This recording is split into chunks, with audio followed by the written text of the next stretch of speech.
have been very much slacking on my quick rants for a while. So this is what I'm going to do. I'm going to get all the rants that I could have gotten off this year all in one take. So here it is. Here's every single rant that I would have had for most of 2020 that I didn't manage to get out.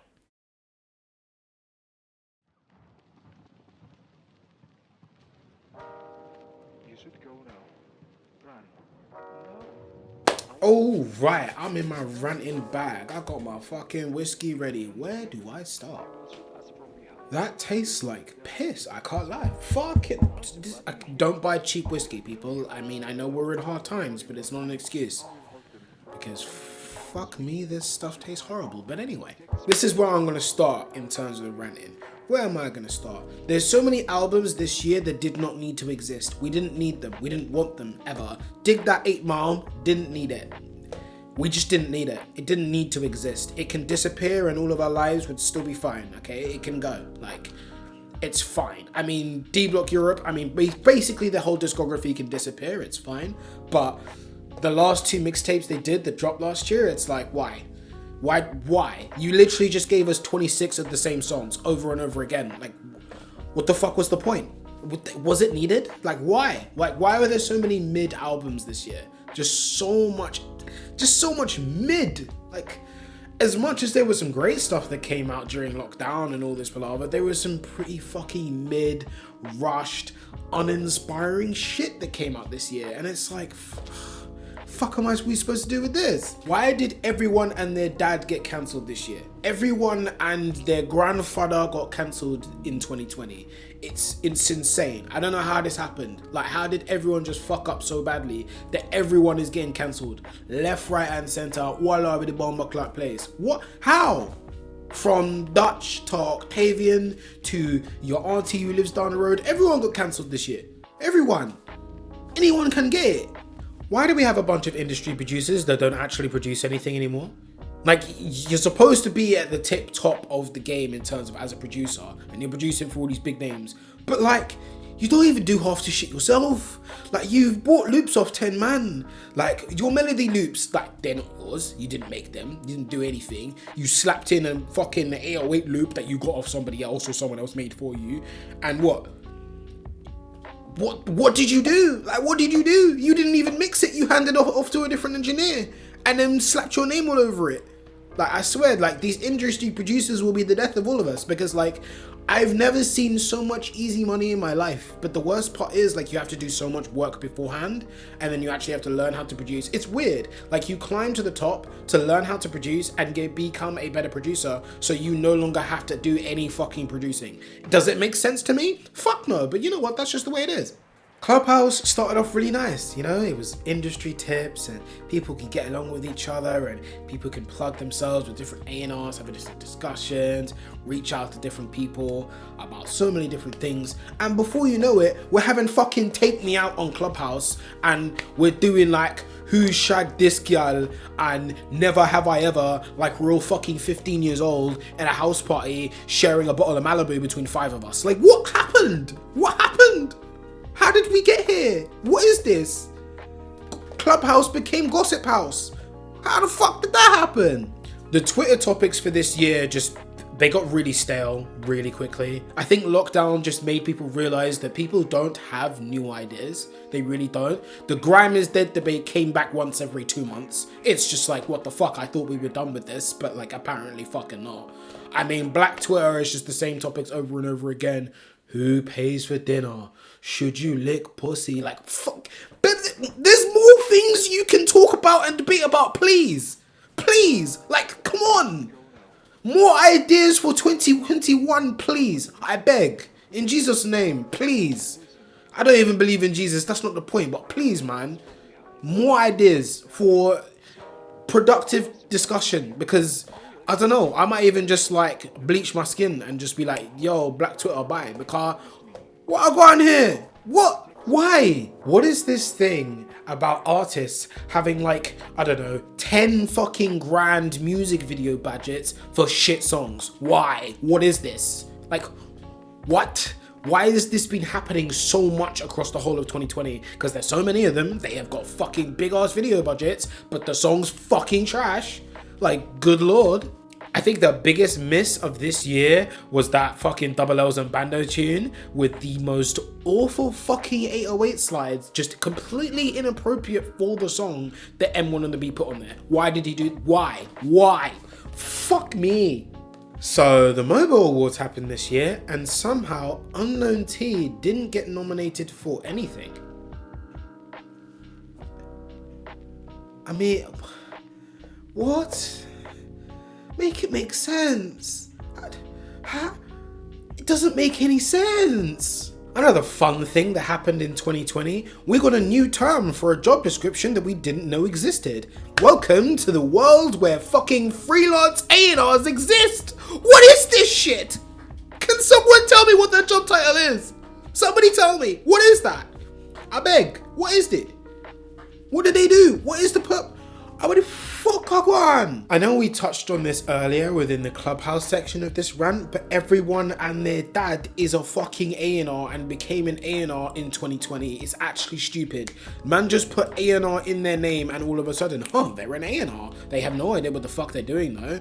Like, it's just genuinely insane. It's like anyone's a fucking manager these days because if you just slap it in your bio. But if you're asking them genuine questions about how a splits and the royalties gonna work, and they have no fucking clue what you're talking about. It's just driving me mad. How am I supposed to do my job if you don't know how to do yours? Please pattern yourself up next year, I beg. If you actually want to be an A&R and a manager and you're inexperienced, please learn off somebody, because it will not be me. I don't have the patience to teach you. Let it be somebody else. I have my own learning to do. If you just slapped it in your bio because you thought it would look cool and gave you some Instagram followers, take it out of your bio so I can do business with people that actually know what they're doing.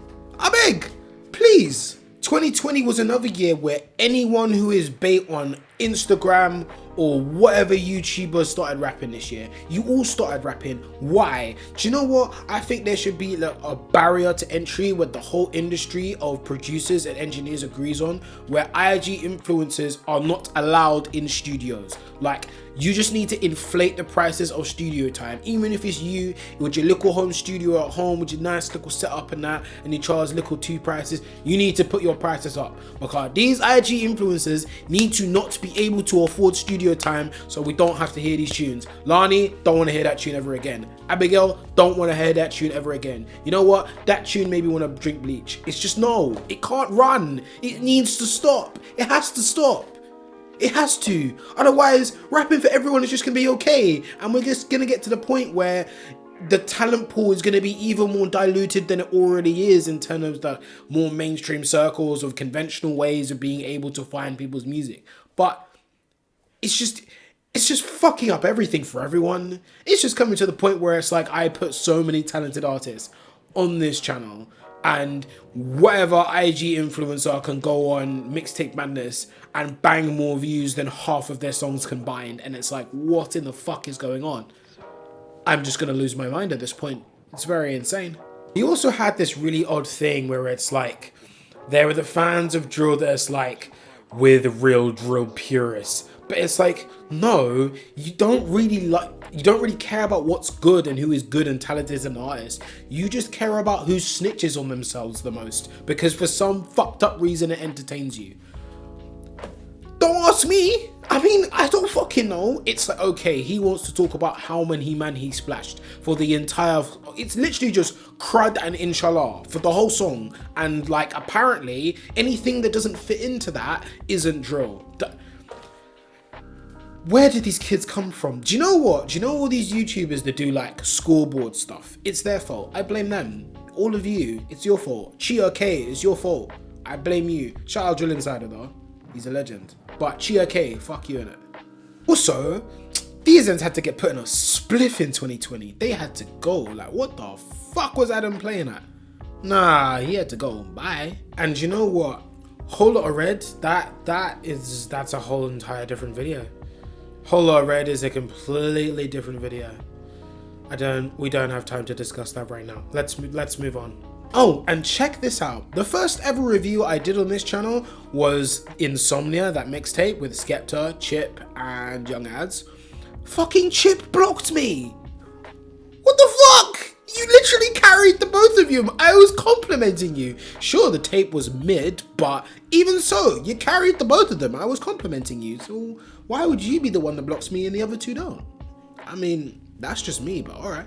Here's another trend in 2020 that just pissed me the fuck off. The deluxe fucking, oh my god. Everyone was putting out deluxe versions of their albums for no fucking reason. Just as the reason, well, I wouldn't say for no reason. It's a way to make easy money from recycled songs that you probably just had in a garbage bin that you just pulled out, and there were a couple unreleased tracks that you had no intention of probably releasing, but you know you can just tag it on the end of your album, repackage it as a deluxe album, put it out and get some free streams. And it's just like, oh my god. This trend, it was so disgusting, because the worst part was the songs on the deluxe were always shit. They were always just dog shit. And it's like, why? It's just such a blatant money grab. It's like, fucking why? I mean, do you know what? Next week we might even get a fucking Whole Lotta Red deluxe. It's like, holy shit. But like, yet again, okay, there are leaks that he can put on there that can save Whole Lotta Red. There's leaks that are on SoundCloud of Carti's that he could put on there that can save Whole Lotta Red. But yet again, that's for a whole different video. Also this year, I had the displeasure of interacting with one of the worst fan bases in the whole of music in the entire world. Yes, I'm talking about NBA Youngboy fans, because fuck me, holy shit, what in the world? Like, I remember there was this one article that one of my writers published about how mediocre and mid one of his albums was, and how he's basically just made a career of being pretty fucking mediocre as a rapper. And Jesus Christ, did they come with their annoying, cheesy bullshit, like, ratioed by the best rapper in the world. Like, fuck me, he's terrible. He's actually so fucking bad, it's insane. It's genuinely ridiculous, but it's fine. Mediocre sells these days, but like, please don't try and convince me any different, me with my sane mind, for anything even half decent. I beg, please. Me, I love listening to some cheesy shit, right? I'll slap on some cheesy stuff, like, so some good fun and laughs, do you know what I mean? But even then, I don't mind a little enjoyable tune that doesn't really necessarily have anything intricate going for it. But NBA Youngboy, it's just so hard to enjoy the guy. It's just so hard to enjoy any of his music. It's hard. It's genuinely difficult. But when he is rapping with such clarity and he's not screaming down everyone's throats, when in a way where it doesn't really suit tracks or anything like that, he can be good. But like, yeesh. It's 2021, guys. I said it once and I said it before. All xylophone rhythms for dead. Producers, if you have a plugin for a xylophone instrument on your laptop, on Studio One or Logic or Fruit Loops, delete it. Delete it. You don't need it. Just delete it. Let it go. It's not needed. So here's another thing that really annoyed me this year. Well, 2020 just gone. Forced collabs that made completely no sense whatsoever, but people just whack people with big streams together and hope it works. Swarms, Pounds, and Dappy on a tune together. Does it make any fucking sense? None.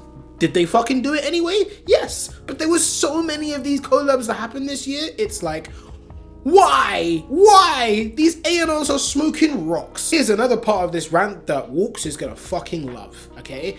I don't know why, but out of key 808s were just a thing that was just fine. It was just cool. Like, it didn't fucking matter. Like, I can't hear this shit.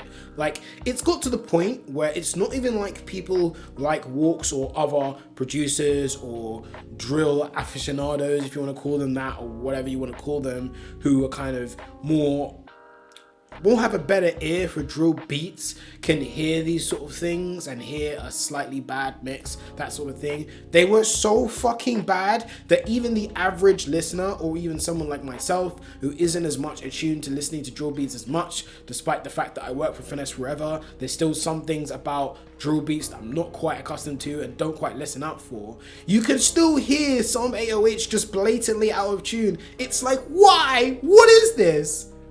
What? This is not okay. I mean, I'm gonna pick on this song because somebody has to get it. Tion Wayne, no comment. No comment. No comment. We've literally got to a point where every Bando K tune has like a 50% chance of having out of key 808s. it's just kind of fucked up at this point. It's just pretty fucked up. I think the best way to end this rant would be to point out the one thing that just made 2020 feel incomplete. The fact that J1 didn't drop a project in 2020, because everyone knows that the world is just incomplete without a J1 project, and everyone knows that J1 is one of the most talented artists to come out of this country in the last 5 years. So obviously, thank you for watching me get a year's worth of ranting off my chest, just because what in the hell. I don't know if people like my more angry style of ranting videos rather than my more in-depth rants. Some of them are rants, but they're more like video essays. I've tried different styles across this year, and some people like my more review stuff, that sort of thing as well. Like, subscribe, and share with all of your friends, because I obviously don't have any, because I'm stuck indoors making YouTube videos and not talking to people because I have nothing better to do, apparently. Thank you to everyone who supported me over the course of 2020. I know my sub count's obviously low, but thank you to everyone who's been retweeting my stuff on Twitter or reposting my stuff in their stories on Instagram. 2021 new year, I'm gonna try and hit it with a better work ethic. Thank you for everyone for watching. Hope to see you in more videos in the future this year. Peace. Thank you very much.